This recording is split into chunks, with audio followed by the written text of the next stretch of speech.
Welcome back, everyone. Exciting news. We have our new fish rack. This is the 6th fish rack in the fish room now. And in all honesty, this is probably my at least 30th time setting up a rack for fish tanks. So I'm feeling like a pro, but there's always things I am learning. If you're curious about this rack in particular, this is the 65-inch Husky brand, the same as the one all the way over there with all the tanks. If you want to know more about the dimensions and just the little quirks I've discovered about this rack, check out my other video, link in the description. Let me show you my flowchart list in my mind now on the screen of how I decide what kind of rack to choose and which brand and all of that. So follow along with me as I show you how I chose this one for the spot. Before even setting up a rack, there's the big decision of which type to get because there is so many types out there. These are not custom racks, they come as they are and there's not much adjusting to them. I have to figure out what are the obstacles and what is the space that I have to put the rack in. And then from there, that also helps me decide which company I'm gonna go with. Challenges in this space is that we have a vent over here with central heating, which I keep open just in case my little electric heater putters out one day. So at least there'll be some heat in the fish room. And my second issue with this space is that we have a light switch and a wall sconce. There is a doorway here too, so I don't want to put the rack completely next to the doorway because then you're left with a little walking space. While we're on the topic of floors, let's talk about how much space to put in between tanks when you gotta go through them like this. What I have figured out is 28 to 34 inches in between your two shelves to walk through is a good amount of space without bumping into a shelf and not feeling too claustrophobic with tanks over your head.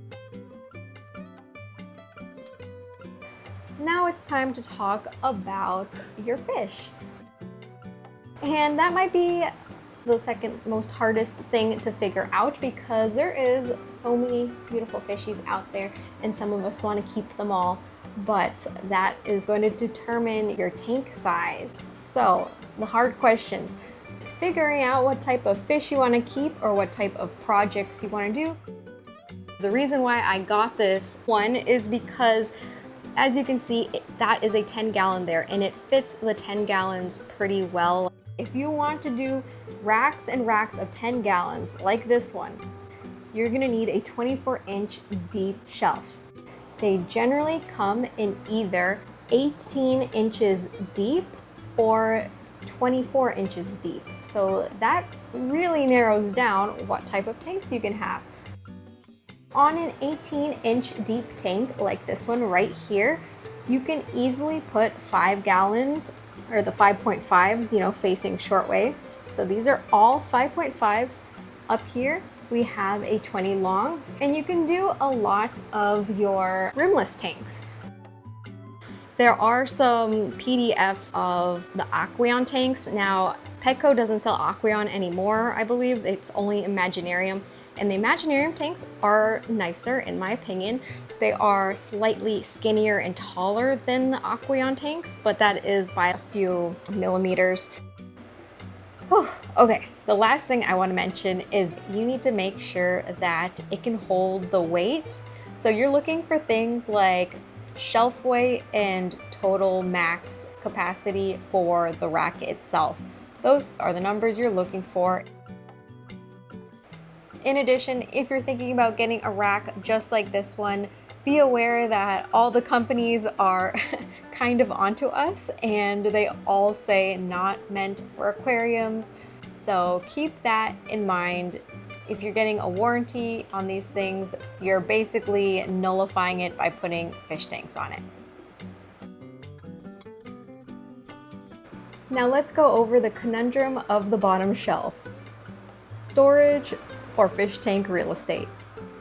I think it's safe to say that we all need more tank space. So using a whole shelf as storage or something that's not for tanks seems just really wasteful. But hear me out on this, guys. Whenever I have to maintenance this tank over here, it is just the biggest pain in the butt. Luckily, I do have an internal filter so I can fit a hose around that and push the water out of the tanks. But if I didn't have that, changing water on this tank would just take way too much time. Now if you imagine using the same space for 10 gallons, yeah, sure, I could get 5 10-gallons down here, but then changing the water would just be such a pain in the butt, and me slacking means the fish health is declining. Always leave a little gap under your racks when you set them up, and to have that space in your plans, because I did not think it mattered too much, and out of all the racks in my fish room, this one is the only one without a space on the bottom. I mean, there's a little itty bitty little gap there, but it is not very much. And the reason this is bad is because when I spill water, because it happens inevitably, it is so hard to clean. And the same thing with this one. We have something under this rack for now, just in storage, but you can see at least I have floor access. And this is important also because, hey, maybe you're gonna get some pests in your fish room, like me. I have been dealing with ants. Yep, ants are the bane of my existence. That's my whole spiel on why you should leave a gap under your racks. And maybe it's not like the best use of space when you are limited, like the height of the post you're limited on. So maybe it seems like a waste, but trust me, you will be so glad that you did. The last thing to talk about is the space right above your tank. My rule of thumb for my arm, which is generally like not the widest, not the skinniest, I like about 8 inches just for easy access. But for taller tanks like this one, I go with the 2/3 rule, which is I will measure the height from the bottom of the tank to the top rim and take that 2/3 length and add that to above the tank. And that's how I determine my spacing. So that rule is if the tank is really tall and it would be over 8 inches. Otherwise, 8 inches for smaller tanks is just the perfect size for me personally. And after a lot of planning and going back and forth between fish plans and tank sizes and your rack dimensions, then realizing you still don't have enough room on a rack and you're already planning your second. And that's how I figured out I wanted to end up with this shelf in this spot. And it's not even halfway full of tanks yet. Yeah, it's a slow process. The next video will be a culmination of basically what to do after you have your big metal monstrosity set up. So things like what type of wood, why do I use plastic, why do I paint, all of those things before you put the tanks with the water will be in the next video. And I will see you guys then. Bye! As a side note, this is my literal 3rd fish room I have designed in an actual room and not a closet or a bedroom. So if you guys are interested in more fish room design ideas for layouts, let me know if you guys would like that. I will gladly make a video on it. You're really getting out of the realm of fish keeping there and more into the realm of design and not really fish related things, even though we're playing with fish tanks. So let me know if you guys would like that, and I'll see you guys in the next one. Bye!